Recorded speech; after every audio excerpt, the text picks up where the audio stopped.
தமிழகத்தில் வரும் ஜூலை மாதம் 6 மாநிலங்களவை எம்பிக்களின் பதவிக்காலம் நிறைவடையும் நிலையில் யாருக்கெல்லாம் வாய்ப்பு கிடைக்கும் என்பதை இந்த தொகுப்பில் பார்க்கலாம்.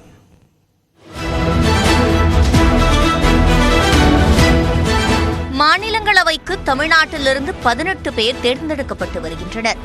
2 ஆண்டுகளுக்கு ஒருமுறை 1/3 பங்கு எம்பிக்களின் பதவிக்காலம் சுழற்சி அடிப்படையில் முடிவடையும் நிலையில் 2025ஆம் ஆண்டு ஜூலை 24ஆம் தேதியுடன் 6 எம்பிக்களின் பதவிக்காலம் நிறைவடைகிறது.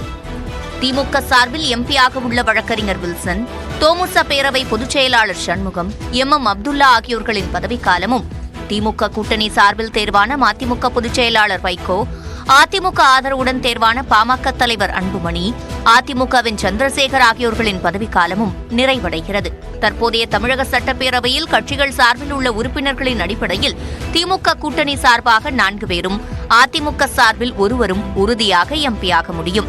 கடந்த 2024ஆம் ஆண்டு மக்களவைத் தேர்தலின் போது போடப்பட்ட ஒப்பந்தத்தின்படி மக்கள் நீதி மய்யம் தலைவர் கமல்ஹாசனுக்கு திமுக கூட்டணியில் ஓர் இடம் உறுதியாகியுள்ளது. திமுக சார்பாக கடந்த முறை மாநிலங்களவை எம்பியாக தேர்வு செய்யப்பட்ட வழக்கறிஞர் வில்சனும் இந்த முறையும் தனக்கு வாய்ப்பு வழங்கப்படும் என்று எதிர்பார்ப்பில் உள்ளார். 2021இல் காலியான பதவியின் அடிப்படையிலேயே எம் அப்துல்லா மாநிலங்களவை உறுப்பினராக தேர்வு செய்யப்பட்டார். 4 ஆண்டுகள் மட்டும் மாநிலங்களவை உறுப்பினராக இருந்துள்ள அப்துல்லா மாநில அரசியலில் கவனம் செலுத்துவதற்காக எம்எல்ஏ தேர்தலில் வாய்ப்பு கேட்கலாம் என்றும் கூறப்படுகிறது.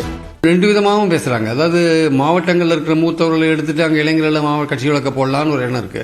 இல்லை அதே சமயம் இல்ல ஸ்ட்ரைட்டாவே இளைஞர்களுக்கு எம்பி வாய்ப்பு கொடுக்கலாம், ஒருத்தர் 2 பேருக்கு நல்ல வாய்ப்பு கொடுக்கலாம், அது ஒரு என்கரேஜிங்கா இருக்குன்ற ஒரு விஷயமும் அவங்க கிட்ட இருக்கு. ஸோ பொறுத்து தான் பார்க்கணும். இது இப்போ ஸ்டாலின் அவர்களுக்கு ஒரு பெரிய சவால் மாதிரி தான் இருக்கு இந்த ஆளுங்களை செலக்ட் பண்றது. பட் கமலஹாசன் உள்ள வரது நிச்சயம், வைகோ வெளியில போறது நிச்சயம். மதிமுகவை பொறுத்தவரை இந்த முறை எந்த ஒப்பந்தமும் திமுகவுடன் போடவில்லை. அதே சமயம் திமுகவிலும் இந்த ஒற்றை சீட்டுக்கு கடும் போட்டி இருப்பதாக தெரிகிறது. அதிமுக கூட்டணி சார்பில் கடந்த முறை தேர்வு செய்யப்பட்ட பாமக தலைவர் அன்புமணி ராமதாஸ் தற்போது பாஜக கூட்டணியில் இருப்பதால் அவருக்கு பதிலாக அதிமுகவை சேர்ந்தவரே ஒருவர் மாநிலங்களவை உறுப்பினராக தேர்வு செய்யப்படுவார். 6வது உறுப்பினராக அதிமுகவின் சார்பில் 2வது உறுப்பினரை தேர்வு செய்ய அதிமுகவுக்கு மேலும் சில வாக்குகள் தேவைப்படும் நிலையில் பாஜக உதவியுடன் அதை வெல்லலாம் என்கிறார் மூத்த பத்திரிகையாளர் பிரியன். ஆனா நீங்க 2வது உறுப்பினர் தேர்ந்தெடுக்கிறதுக்கு கொஞ்சம் ஷார்டேஜ் ஆகுது, ஒரு 3-4 இடங்கள் ஷார்டேஜ் ஆகுது. அது பாஜக உதவி பண்ணாதான் முடியும். ஒருவேளை அதிமுக உறுப்பினர் எலெக்ட் பண்றதுக்கு பாஜகவோட ஒரு அதிமுக கூட்டணி போறது உறுதினா ஒருவேளை நாங்க ஆதரவு தரோம், நீங்க 2வது மெம்பரை எலெக்ட் பண்ணிக்கோங்கன்னு சொன்னாங்கன்னா அந்த அடிப்படையில் 2வதும் ஏடிஎம்கே 2 பேரும் ஏடிஎம்கே வரதுக்கான வாய்ப்புகள் வித் பாஜக சப்போர்ட்டோட வரதுக்கான வாய்ப்புகள் இருக்கு. சட்டப்பேரவை தேர்தலுக்கு ஓராண்டே உள்ள நிலையில் திமுக அதிமுகவுக்கு மாநிலங்களவை தேர்தல் என்பது மிகுந்த சவாலே. நியூஸ் 18 தமிழ்நாடு செய்திகளுக்காக செய்தியாளர் கோகுல். சேலம் மாவட்டம் எடப்பாடி அருகே பள்ளி பேருந்து இருக்கையில் இடம் பிடிப்பதில் ஏற்பட்ட மோதலில் 9ஆம் வகுப்பு மாணவர் மயங்கி விழுந்து உயிரிழந்தது அதிர்ச்சியை ஏற்படுத்தியுள்ளது.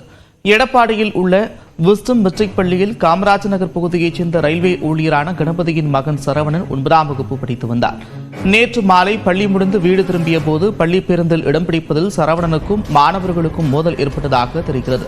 அப்போது சக மாணவர்கள் தள்ளிவிட்டதில் கீழே விழுந்து மயங்கிய சரவணன் உடனடியாக சக மாணவர்களால் மீட்டு அருகில் உள்ள தனியார் மருத்துவமனைக்கு அழைத்து செல்லப்பட்டார். அவரை பரிசோதித்த மருத்துவர்கள் மாணவரின் உடல்நிலை மோசமாக இருப்பதாக கூறி சேலத்தில் உள்ள மற்றொரு தனியார் மருத்துவமனைக்கு மேல் சிகிச்சைக்காக அனுப்பி வைத்துள்ளனர்.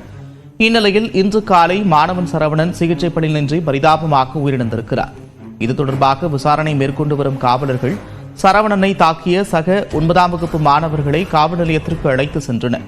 உயிரிழந்த மாணவருக்கு ஏற்கனவே உடல்நலப் பிரச்சினை இருப்பதாக கூறப்படுவதால் தற்போது வரை வழக்கு பதிவு செய்யாமல் விசாரணை நடைபெற்று வருகிறது. இந்நிலையில் பதற்றத்தை தணிக்க விஸ்டம் பள்ளி முன்பு அதிக அளவில் காவலர்கள் குவிக்கப்பட்டுள்ளனர்.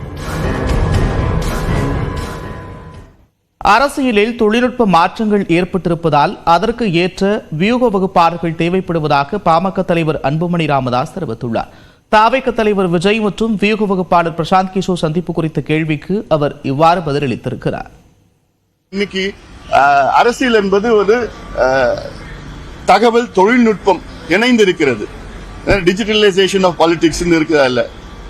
ஏன்னா அதுல வரிசைப்படுத்தி அப்ப அந்த காலத்துல போவோம், பேசுவோம், அதெல்லாம் இருக்கு. இப்ப social media place an integral part of it.